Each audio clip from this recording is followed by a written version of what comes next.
Super খেতে আছে বন্ধুরা।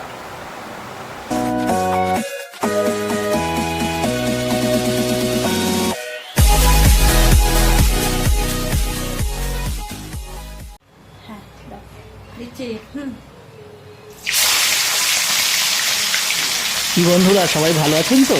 তো বন্ধুরা এর আগের ভিডিওতে আমরা দেখিয়েছিলাম যে আমাদের বাড়ি থেকে ইলিশ মাছ নিয়ে আসা হয়েছিল।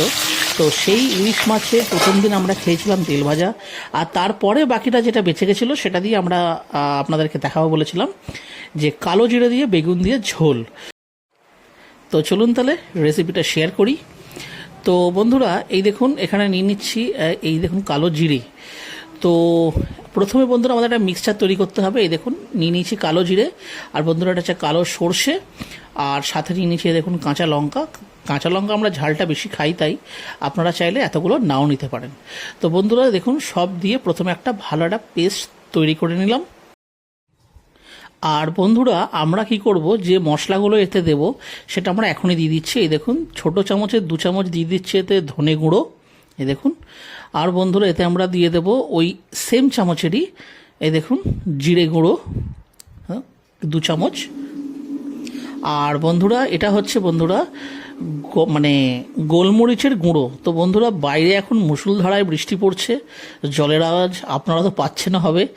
তো এই সময় দেখুন আজকের দিনে এই ঝোলটা একদম জাস্ট ফাটাফাটি জমে যাবে।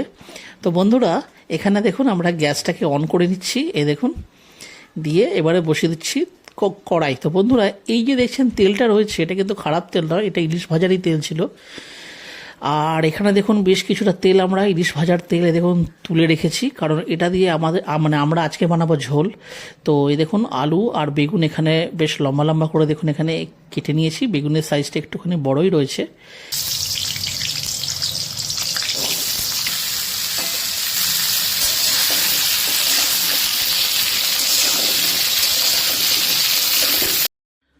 তো বন্ধুরা প্রথমে দেখুন আমরা আলুটা দিয়ে দিয়েছি, এটাকে আমরা ভাজবো। তো বন্ধুরা একটুখানি ঢাকা চাপা দিয়েই ভাজতে হবে।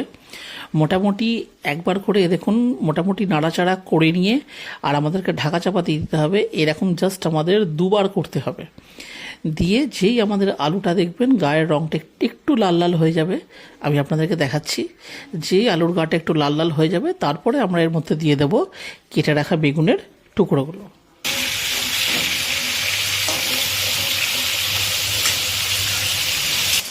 তো দেখুন বন্ধুরা এখানে আলুগুলোর গাটা দেখুন কিরম, দেখুন বেশ সেই লালচে লালচে হয়ে এসছে। আর এবারে দেখুন এই যে কেটে রাখা বেগুন এটা দিয়ে দেবো।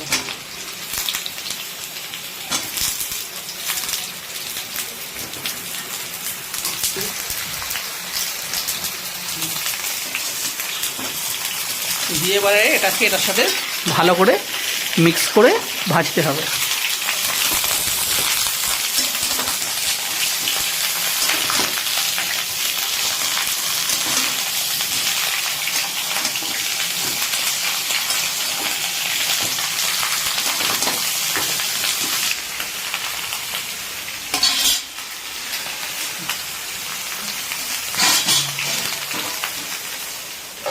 এই দিয়ে দিলাম ঢাকা চাপা, আর গ্যাসের ফ্লেমটা স্লো করে দিলাম। বন্ধুরা 5 মিনিট হয়ে গেছে। এবারে এই দেখুন একবার ঢাকনাটা তুলে আর এগুলোকে একবার জাস্ট খেলে একটুখানি উল্টে পাল্টে দিতে হবে। দেখতে পাচ্ছেন বেগুনগুলো প্রায় অনেকটাই কিন্তু নরম হয়ে গেছে, তবে আর একটুখানি হবে, জাস্ট খালি একটু উল্টে পাল্টে দেওয়া যাচ্ছে আর কিছু। আর বন্ধুরা দেখুন গ্যাসের ফ্লেমটা কিন্তু এই সময় হাই করে নিয়েছি, কারণ বন্ধুরা বেগুন তো ঝোলে দিলে নরম হয়েই যাবে। আমাদের উদ্দেশ্য হচ্ছে জাস্ট একটু ভাজা ভাজা করা।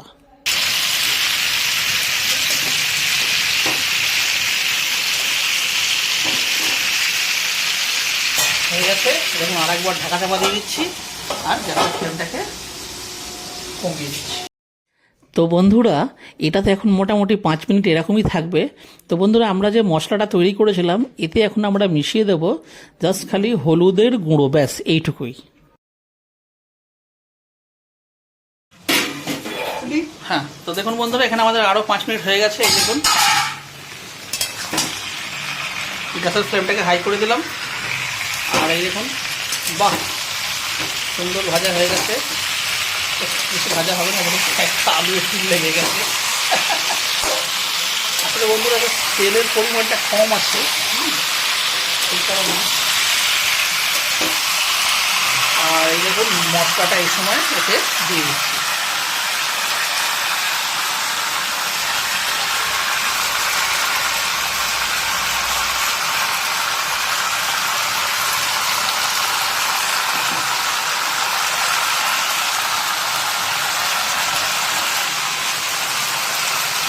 আর এখানে দেখুন বন্ধুরা মিক্সির বাটিটা দিয়ে ধোয়া জলটা এখানে আমরা দিয়ে দিলাম।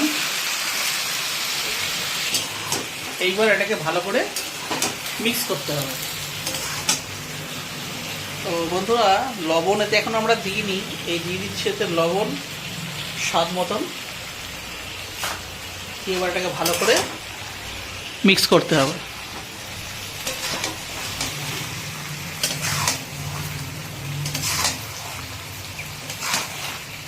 তো দেখুন বন্ধুরা এটা কিন্তু মিক্স করা তো হয়ে গেছে, এই দেখুন ভালো মতন মিক্স করা হয়ে গেছে। আর এইবারে এটাকে ঢাকা চাপা দিয়ে দেবো। এই গ্যাসের ফ্লেমটাকে স্লো করে দেবো। তো বন্ধুরা দেখুন জল দেওয়ার পরে দেখুন 5 মিনিট আমাদের হয়ে গেছে কিন্তু। এবার আমরা এটাকে তুলবো। দেখুন দারুণ সেন্ট বেরোচ্ছে বন্ধুরা, সুপারব। এইবারে বন্ধুরা দেখুন যেহেতু এটা হচ্ছে ইলিশ মাছের ঝোল, দেখুন গ্যাসের ফ্লেমটাও হাই রয়েছে। আর দিয়ে দিচ্ছি পরিমাণ মতন জল। বাহ, দারুণ হয়েছে দেখতে, দেখার থেকেও বেশি বন্ধুরা যে সেন্টটা যেটা বেরিয়েছে না, উফ ফাটাফাটি। কারণ যদিও এতে এখনো ইলিশ মাছ পড়েনি, কিন্তু ইলিশ মাছের তেল দিয়ে তো হচ্ছে, সেই জন্য জল দিয়ে দেখুন ভালো করে জাস্ট হালকা হাতে এগুলোকে মিক্স করতে হবে। হালকা হাতে এই জন্য মিক্স করতে হবে বন্ধুরা, কারণ যেহেতু বেগুনগুলো কিন্তু নরম হয়ে গেছে, বেশি যদি টানা হিচড়া হয় তাহলে কিন্তু সব ছেড়ে যাবে নিজের গা থেকে। তো দেখুন এখানে দিয়ে দিচ্ছি আর একটুখানি জল, ব্যাস ঠিক আছে। দিয়ে বন্ধুরা দিয়ে দিচ্ছি ঢাকা চাপা। আর এই সময় কিন্তু গ্যাসের ফ্লেমটা বন্ধুরা মানে বাড়ানোই থাকবে। তো বন্ধুরা এখানে একটা হাই ফ্লেম এখন এই জন্যই রয়েছে, কারণ যেহেতু এটা আমাদের এখন উদ্দেশ্য হচ্ছে এটা যেন ভালো করে এখন ফলবল করে ফোটে, তো সেহেতু দেখুন এটা কিন্তু হাই ফ্লেমেই রয়েছে।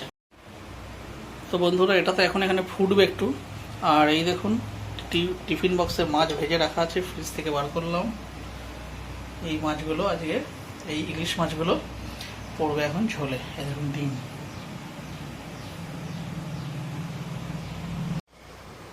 তো বন্ধুরা দেখুন আমাদের মোটামুটি 5 থেকে 7 মিনিট হয়ে গেছে। এই দেখুন ও কি ফুটছে। তো বন্ধুরা এটাই ছিল উদ্দেশ্য, যেটা যেন ফোটে। তো ঝোলটা ফুটছে, এইবার আমরা ভেজে রাখা ইলিশ মাছগুলো এর মধ্যে আস্তে আস্তে দিয়ে দেব। বন্ধুরা আস্তে আস্তে এই জন্য দেবো, কারণ এটা কথায় আছে যে ইলিশ মাছ নাকি খুব পলকা হয়। তো আগের থেকে যদি ঝোলের মধ্যেটা দিয়ে দিতাম, মানে ঝোল থেকে হয়তো এগুলোকে তোলাই যেত না, ভেঙে যেত। তো এখন কি করতে হবে না, সাবধানে ওপর ওপর জাস্ট খেলে দিয়ে, আর ব্যাস আমরা দিয়ে দেবো এটাকে ঢাকা চাপা। তো দেখুন বন্ধুরা ঝোলটা কিন্তু এখানে ফুটছে। আর এই সময় দেখুন মাছগুলোকে জাস্ট একটুখানি উল্টে দিচ্ছি। এইভাবেই প্রত্যেকটা মাছ একটু করে উল্টে দেবো। এই দেখুন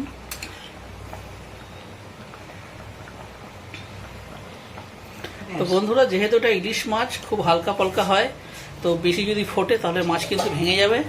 দেখুন মাছ উল্টানো হয়ে গেছে। এবারে দেখুন গ্যাসের ফ্লেমটা এদিকে দেখুন অফ করে দিলাম, আর এই মাছটাকে ঢাকা চাপা দিয়ে দিলাম। ব্যাস আমাদের মাছের ঝোল 10 মিনিট একটু ঢাকা চাপা দিয়ে রাখা হলো। তো এবার আমরা 10 মিনিট পর এই দেখুন খুলে দেখছি। এই দেখুন বন্ধুরা দারুণ একটা সেন্ট বেরোচ্ছে, দেখুন অসাধারণ। এখন আমরা খালি নুনটা একটু খালি টেস্ট করে দেখে নেব যে ঠিক আছে কিনা। তো বন্ধুরা এখানে বিশেষ করে আপনারা দেখতে পাচ্ছেন, দেখুন তেল খুব একটা কিন্তু এখানে দেখুন ভেসে ওঠেনি, কারণ এতে আমরা যথেষ্ট পরিমাণে কম তেলেই এটা কিন্তু রান্নাটা হয়েছে। আর এবার একটু ঝোল আমি টেস্ট করে বলছি কেমন খেতে হয়েছে।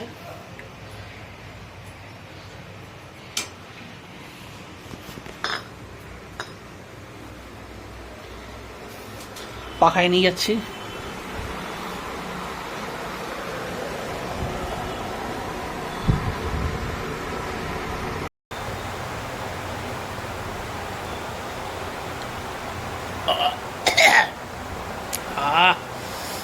সুপার খেতে আছে বন্ধুরা। ভাল লাগে হাতে তোর হাত ধরে